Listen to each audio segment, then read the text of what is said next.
नमस्कार दोस्तों, मेरा नाम है दीपक कुमार। आपका स्वागत है मेरे दीपक द एजुकेटर चैनल पर, YouTube channel Deepak the educator पर।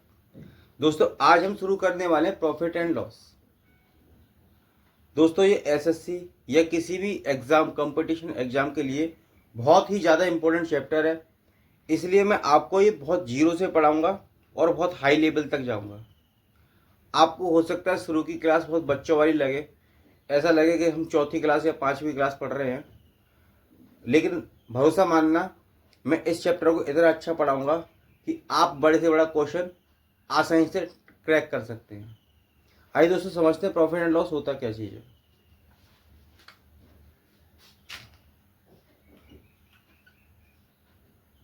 प्रॉफिट एंड लॉस, लाभ और हानि। दोस्तों, लाभ और हानि जानने से पहले हमें एक छोटी छोटी बात जाननी होगी।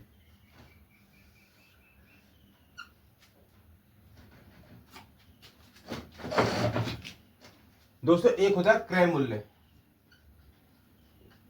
क्रय मूल्य, जिसको हम वहां पे कैसे सीपी से लिखेंगे, इसको बोलते हैं कॉस्ट प्राइस।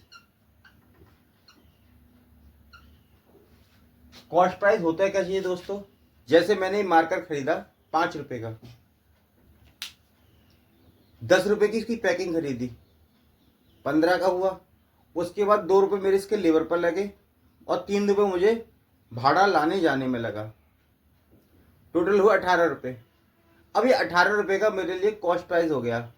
मतलब जब तक हम किसी सामान को खरीदते हैं और उसे बेचने लायक तक तब ना बना लें, जब तक हमारे लिए वो कॉस्ट प्राइस होगा। जैसे मान लीजिए मैंने एक फ़ोन लिया बेचने के लिए, फ़ोन पर जो भी मेरा खर्चा हुआ, बेचने लायक तक जब तक खर्चा हुआ, बेचने बेचने तक मेरा अब तक खर्चा होगा, वो मेरा कॉस्ट प्राइस होगा। उम्मीद करता हूँ आपको ये बात समझ में आई होगी। अब देखिए दोस्तों, होता क्या है सेलिंग प्राइस। एक होता है सेलिंग प्राइस।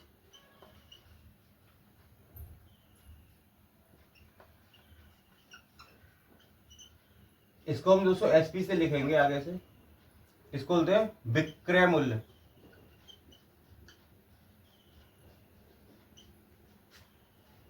एक होता है दोस्तों अंकित मूल्य।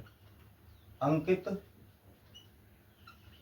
मूल्य, या कहीं कहीं आपको सूची मूल्य भी लिखा होता है। इसको बोलते हैं हम लिस्ट प्राइस या मार्क प्राइस।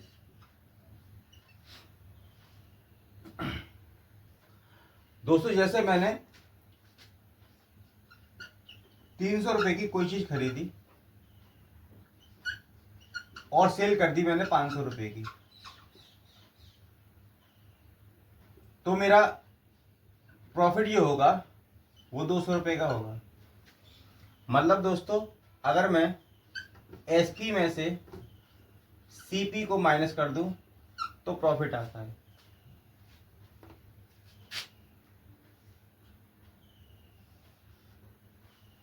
एक होता है तो प्रॉफिट परसेंट। प्रॉफिट परसेंट निकालते हैं प्रॉफिट बटे सीपी इंटू 100 से।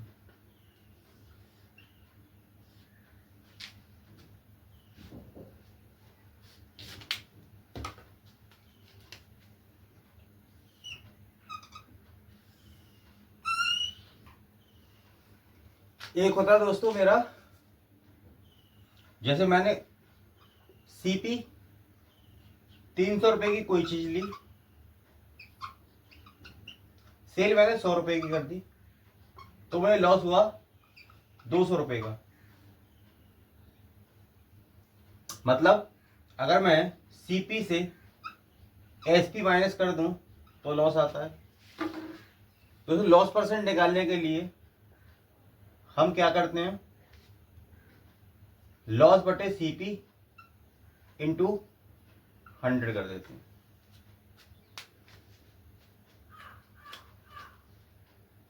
एक होता है दोस्तों डिस्काउंट।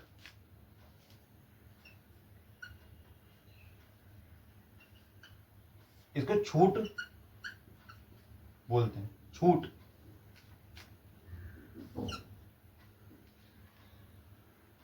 और डिस्काउंट परसेंट निकालने के लिए दोस्तों हम करते हैं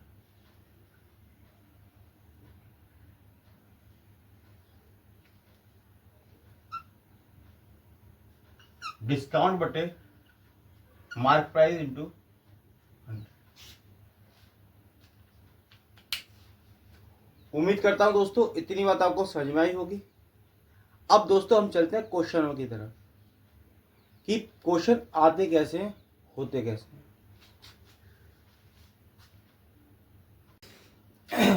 आइए दोस्तों चलते हैं क्वेश्चनों की तरफ। कहता है किसी वस्तु का क्रय मूल्य 500 रुपये है, इसे 600 रुपये में बेचा जाता है, लाभ या हानि। दोस्तों क्रय मूल्य है मेरा 500 रुपये का, सेलिंग प्राइस है मेरा 600 रुपये का। सेलिंग प्राइस में से कॉस्ट प्राइस को माइनस कर दूं तो आएगा मेरा प्रॉफिट, यानी कि सेलिंग प्राइस 600 रुपये माइनस कर दूं 500 रुपये तो आएगा 100 रुपये।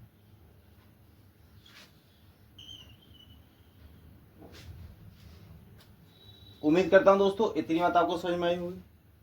अब देखो दूसरा क्वेश्चन। कहता है एक आदमी एक खिलौना 25 रुपए का खरीदता है और 30 रुपए में बेच देता है, उसे कितने प्रतिशत लाभ हुआ। 25 रुपए का खरीदा, यानी कॉस्ट प्राइस हुआ है सब 25 रुपए, सेल करा 30 रुपए का, सेलिंग प्राइस माइनस सीपी,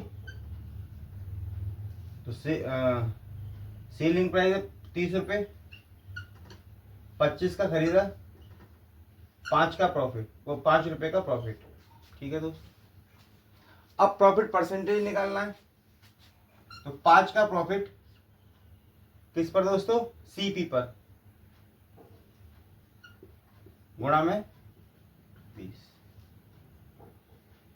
5 एकम 5, 5 25, 1/5 गुणा 100 हमारे दोस्तों 20%।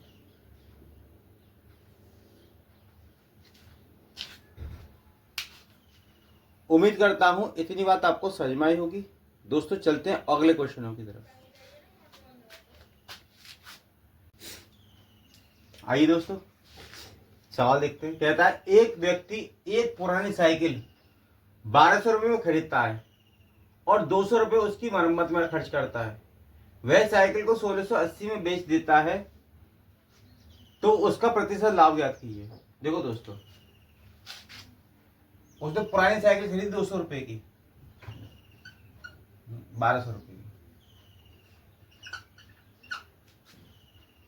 जिसमें 200 रुपये उसने मरम्मत में खर्चा कर दिया, उसको साइकिल बची 1400 की, यानी कि सवाल का सीपी जो होगा वो 1400 रुपये होगा।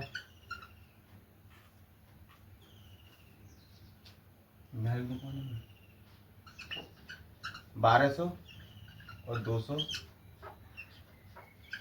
1400। अब आगे कह रहा है कि उसने साइकिल को 1680 की बेच दिया, सेल कर दी 1680 रुपए की। वही दोस्तों selling price minus CP profit, तो 1680 माइनस 1400 तो आएगा 280। अब पूछा क्या है, प्रॉफिट परसेंटेज, तो उसका प्रतिशत लाभ, 280 का प्रॉफिट 1400 पर गुणा के लिए 100, 2 जीरो से 2 जीरो खत्म, 14 दूनी 28, मतलब दोस्तों 20%।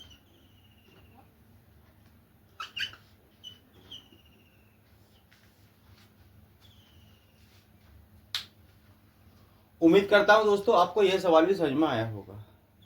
चलते हैं दोस्तों नए सवाल की तरफ।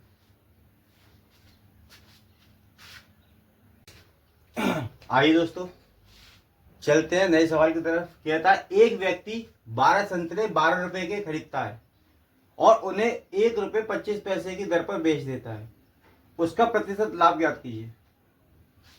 दोस्तों 12 संतरे 12 रुपए खरीदे, 12 संतरे 12 रुपए खरीदे तो एक आटे का पड़ा 1 रुपए का। तो सीपी मैंने निकल के आया दोस्तों 1 रुपया। सेलिंग प्राइस दे रखा है दोस्तों कितना, 1 रुपया 25 पैसा। प्रॉफिट हुआ 0.25 पैसे का। कैसे करा सर? वही पुराना तरीका, सेलिंग प्राइस में से कॉस्ट प्राइस को माइनस कर दूंगा तो आ गया।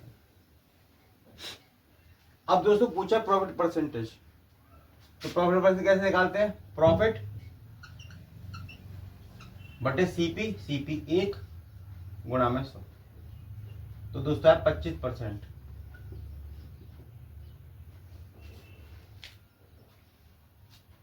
उम्मीद करता हूं दोस्तों ये भी सवाल आपको समझ में आया होगा। अब दोस्तों हम अपने क्वेश्चनों को धीमे धीमे ऊपर की तरफ लेते चलेंगे, आप डरना मत, मैं आपको बहुत अच्छे से समझा के जाऊंगा प्रॉफिट एंड लॉस। आइए दोस्तों चलते हैं नए सवाल की तरफ। कहता किसी वस्तु का विक्रय मूल्य उसके लागत मूल्य का 8/5 गुना है, तो लाभ ज्ञात करो। दोस्तों का, जब का शब्द आ जाए तो मतलब सीपी नीचे वाला हुआ, मैंने परसेंटेज में आपको सिखा रखा है। तो सीपी मेरा हुआ 5, तो सेलिंग प्राइस कितना हुआ दोस्तों मेरा 8, ये 8, सेलिंग प्राइस, ये कॉस्ट प्राइस। आपको दोस्तों मैंने परसेंटेज में सारी बातें समझा रखी हैं। अगर आपने मेरा परसेंटेज नहीं देखा तो आप पहले मेरी परसेंटेज की सारी प्लेलिस्ट देखें, फिर कंपाउंड इंटरेस्ट की प्लेलिस्ट देखें, फिर आप प्रॉफिट एंड लॉस पढ़ें, तब आपको बहुत ज़्यादा इजी समझ में आएंगी सारी चीज़ें। क्योंकि दोस्तों प्रॉफिट एंड लॉस से सारे टॉपिक रिलेट करते हैं और मैं सारे टॉपिक को प्रॉफिट एंड लॉस की तरीके से परसेंटेज के तरीके से ही सिखाऊंगा। मैं किसी भी चैप्टर में फॉर्मूला ना के बराबर यूज करूंगा। तो सी हुआ 5, प्रॉफिट सेलिंग पे हुआ 8, तो ये प्रॉफिट कितना हो गया? अब दोस्तों फॉर्मूला नहीं लिखूंगा, डायरेक्ट लिखूंगा 3। 3 का प्रॉफिट कितना दोस्तों? 8 पर, 5 पर, गुणा के लिए 100, तो दोस्तों कितना है? 60%।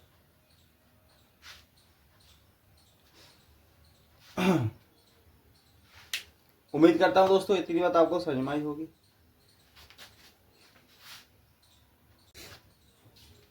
आइए दोस्तों थोड़ा सा प्रॉफिट लॉस के क्वेश्चन को अपडेट करा, हल्का सा लेवल बढ़ाया दोस्तों।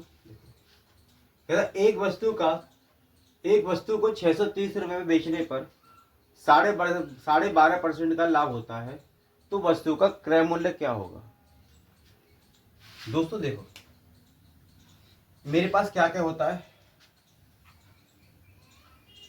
सीपी, एसपी, प्रॉफिट या लॉस। अब दोस्तों 12.5% की फ्रैक्शन निकालें।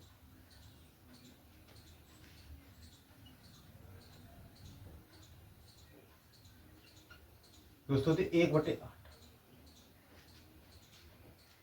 जो नीचे होता है ना वो कॉस्ट प्राइस को दिखाता है और ऊपर लॉस या प्रॉफिट को दिखाता है। मतलब अगर दोस्तों मेरा सीपी 8 है तो प्रॉफिट लिया 1 का, बे का 9 का, ठीक है दोस्तों, तो प्रॉफिट हो गया 1 रुपये का। लेकिन कह क्या रहा है कि वस्तु को 630 रुपये बेचा है, 630 का बेका है, लेकिन दोस्तों हमने यहां पे बेका कितने का? 9 का, तो 9 यूनिट, ये दोस्तों यूनिट होती हैं,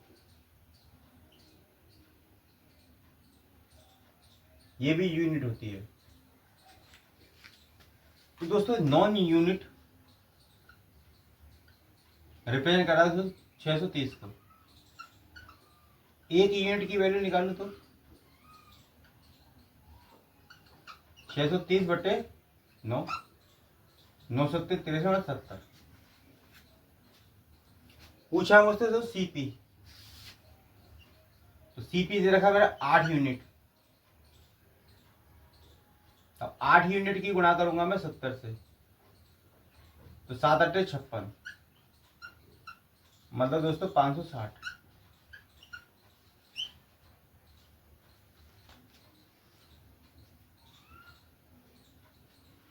उम्मीद करता हूं दोस्तों इतनी बात आपको समझ में आई होगी।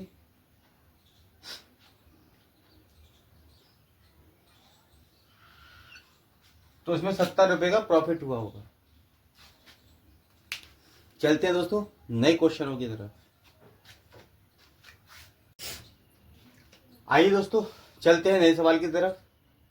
कहता है एक वस्तु को 1470 में बेचने पर विक्रेता को 16 सही 2/3% का लाभ होता है।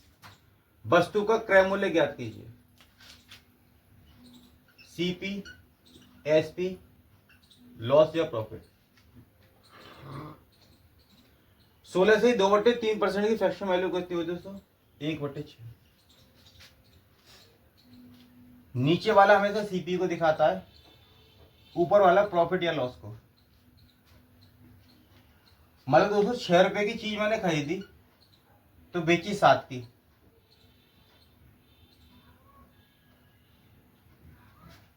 तो प्रॉफिट या लॉस हुआ 1 रुपए का। ठीक है दोस्तों, ये दोस्तों यूनिट होती हैं।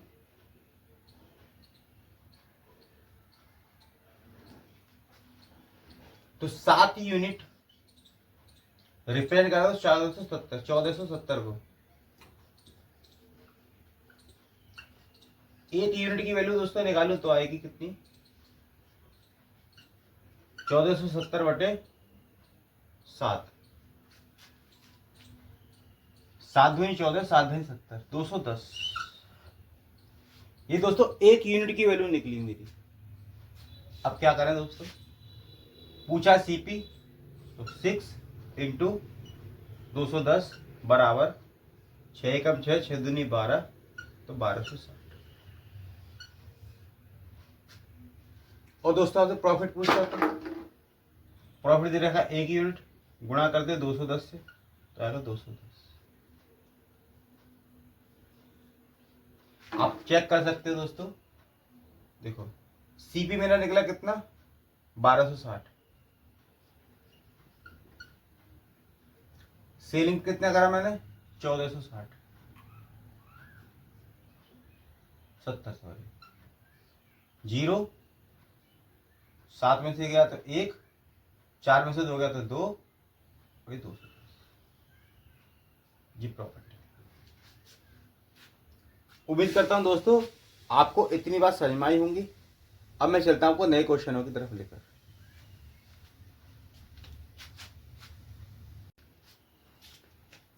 नमस्कार दोस्तों, चलते हैं एसएससी के इस सवाल की तरफ। दोस्तों एसएससी जीडी में आया हुआ क्वेश्चन है, देखते हैं आप मुझसे पहले सॉल्व कर पाते हो या नहीं। ट्राई करिए, तब तक मैं करता हूं। एक व्यक्ति अपना सामान 8 से ही 1/3% लाभ पर बेचता है। यदि वस्तु का विक्रय मूल्य 56,780 है, तब क्रय मूल्य 8 से ही 1/3% की फ्रैक्शन होती है दोस्तों 1/12। मतलब सीपी 12 है तो सेल करा 13 का, तो प्रॉफिट लिया 1 का। लेकिन 13 का नहीं, उसने बेचा 56,780 का। 1 यूनिट की वैल्यू निकालूंगा दोस्तों, तो आएगी 50। पूछा है मुझसे क्रय मूल्य, क्रय मूल्य 12।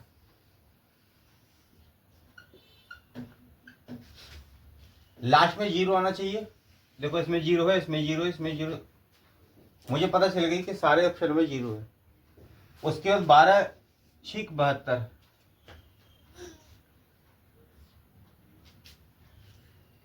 उम्मीद करता हूं दोस्तों आपको यह क्वेश्चन समझ में आया होगा।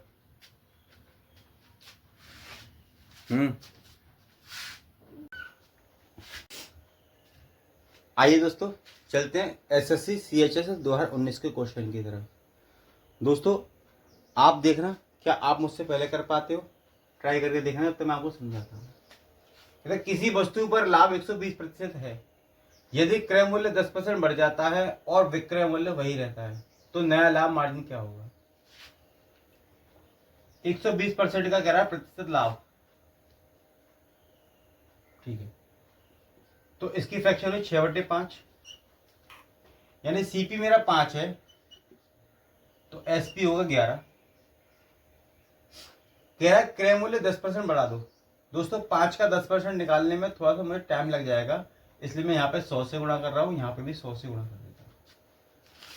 अब मुझे सीपी मतलब 500 का 10% निकालना इजी होगा, वो होगा 550।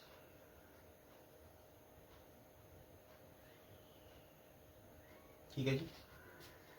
और कह रहा है कि विक्रय मूल्य वही रहना चाहिए, ठीक है जी। विक्रय मूल्य वही है 1100। कितना बड़ा दोस्तों? 550। 550 का प्रॉफिट 550 पर, अगर सीपी 550 है ना नया, गुणा के लिए 100। दोस्तों 100%।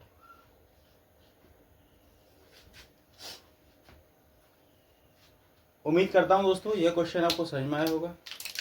मिलते हैं दोस्तों कल, जब तक के लिए राधे राधे।